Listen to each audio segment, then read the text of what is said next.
ओई पटना के घाट पर पूजा नवा।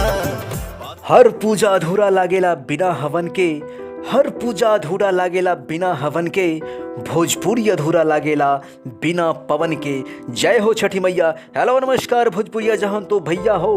पावर स्टार का दूसरा पावर सॉन्ग रिलीज हो चुका है। जी हाँ दोस्तों, क्या खबर निकल के आ रही है ये जानने से पहले अगर आप लोग पवन सिंह को दिल से लाइक करते हो तो इस वीडियो को लाइक करके चैनल को सब्सक्राइब करना ना भूलें। तो दोस्तों खबर निकल के ये आ रही है, आज 2 बजे दिन में पवन सिंह का दूसरा छठ गीत रिलीज कर दिया गया है। और कमाल देखिए, पावर स्टार पवन सिंह का रिलीज होते ही 4 घंटे के अंदर 4 लाख व्यू पार कर चुका है। जी हाँ, 4 लाख व्यू, यानी हर घंटे 1 लाख व्यू। दोस्तों गाने का जहाँ तक बात करें, गाने का नाम है पटना के घाट। गाए हैं पवन सिंह जी ने, लिखे हैं अरुण बिहारी जी और म्यूजिक से सजाए हैं छोटे बाबा बसी ने। दोस्तों इस गाने को बेब म्यूजिक पर जाकर गाने का मजा ले सकते हैं।